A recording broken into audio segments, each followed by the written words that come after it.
자, 오늘 우리가 살펴볼 이야기는 바로 스타벅스입니다. 그냥 커피 맛있는 것? 아니죠.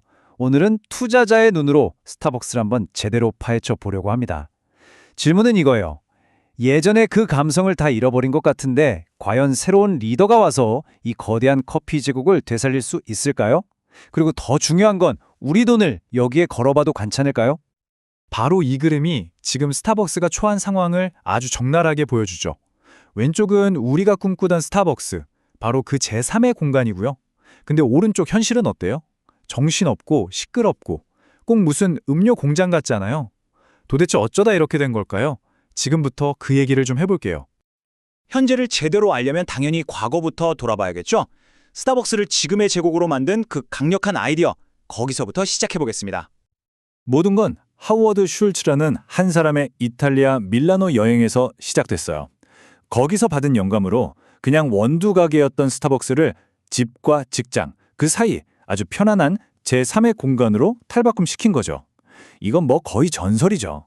그리고 수십 년간 회사를 이끌던 그가 드디어 외부에서 온 새로운 인물에게 바통을 넘겼습니다. 하지만 그 멋졌던 비전이 지금의 현실과 부딪히면서 아늑했던 카페는 이제 전혀 다른 모습이 되어가고 있습니다. 가장 큰 변화, 바로 컵 안에 담긴 음료부터 달라졌어요. 흔히 스타벅스 하면 따뜻한 라떼부터 떠올리시겠지만 이젠 아닙니다. 이 그림 좀 보세요. 미국 매출의 무려 75% 이상이 아이스 음료에서 나온대요. 특히 젊은 세대들이 온갖 커스텀을 더한 차가운 음료에 열광하면서 완전히 판이 바뀐 거죠. 근데 이 변화가 쏟아지는 모바일 주문이랑 만나니까 그야말로 운영에 대혼란이 온 겁니다. 앱으로 주문은 폭주하는데 하나하나 커스텀이 다 다르니 바리스타들은 거의 녹초가 되는 거죠. 결국 손님들은 한없이 기다리게 되고 스타벅스의 큰 장점이었던 편리함이 사라지고 있는 거예요. 자, 그런데요. 이 모든 혼란 속에서도 스타벅스는 아주 강력한 비밀 무기를 하나 쥐고 있어요. 바로 여러분도 쓰실지 모르는 이 리워드 프로그램입니다. 전 세계 고객들이 앱에 충전해 놓은 돈이 이게 수십억 달러, 그러니까 우리나라 돈으로 조 단위라는 거예요. 이게 뭘 의미하냐면요. 스타벅스 입장에서는 고객들한테 어마어마한 돈을 이자 한 푼 없이 빌려 쓰는 거나 마찬가지인 엄청난 현금 파워를 갖게 된 거죠. 이런 복잡한 문제들을 해결하기 위해 스타벅스가 아주 과감한 수를 둡니다. 바로 업계에서 구원투수, 턴어라운드 전문가로 불리는 외부 인사를 전격 영입한 거죠. 네, 이 사람이 바로 브라이언 니콜입니다. 한때 위생 문제로 휘청이던 치폴레를 살려내고 주가를 무려 8배나 올린 그야말로 신화적인 인물이죠. 그의 스타벅스 재건 미션은 아주 간단하고 명확해요. 백 투 스타벅스. 스타벅스를 가장 스타벅스답게 만들었던 그 본질로 돌아가자는 겁니다. 그럼 구체적인 계획은 뭘까요? 크게 4가지입니다. 첫째, 다시 제3의 공간으로 돌아가기. 좀 더 편안한 의자를 놓고 시끄러운 소음은 줄이겠다는 거죠. 둘째, 사이렌 시스템 같은 새로운 기계를 도입해서 주문 처리 속도를 확 끌어올리는 거고요. 셋째, 이미지 깎아먹는 잦은 할인은 그만, 프리미엄 브랜드 가치를 다시 세우겠다는 겁니다. 그리고 마지막으로 제일 골치 아픈 시장이죠. 중국 시장 전략을 아예 처음부터 다시 짜겠다는 거예요. 자, 그럼 이제 투자자 입장에서 한번 보죠. 이런 상황에서 스타벅스 주식을 사야 할 이유, 그러니까 긍정적인 전망은 과연 뭘까요? 스타벅스에 투자한다는 건 사실상 이 4가지에 베팅하는 거라고 볼 수 있어요.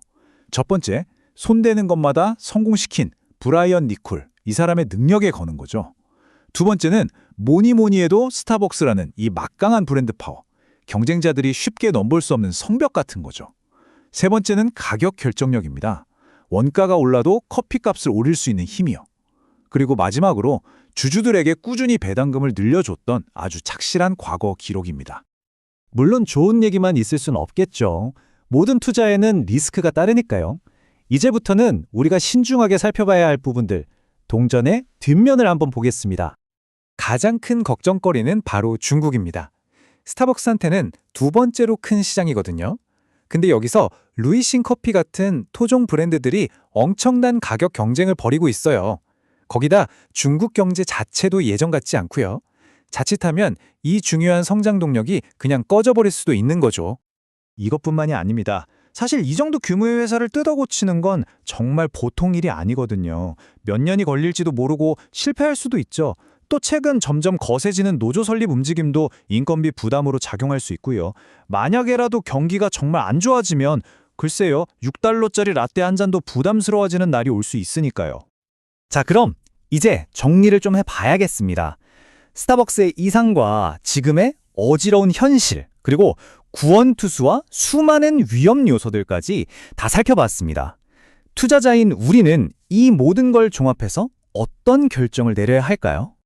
결론적으로 지금 스타벅스에 투자하는 건요, 완벽하게 잘 나가는 회사에 투자하는 게 아닙니다.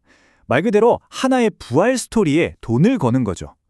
여러분은 이 브라이언 니콜이라는 영웅이 지금의 이 운묘 공장을 다시 예전의 그 멋진 제3의 공간으로 되돌려 놓을 거라고 믿으시나요? 바로 그 믿음이 투자의 핵심이 될 겁니다. 선택은, 그리고 그에 따른 결과도 온전히 여러분의 몫이겠죠.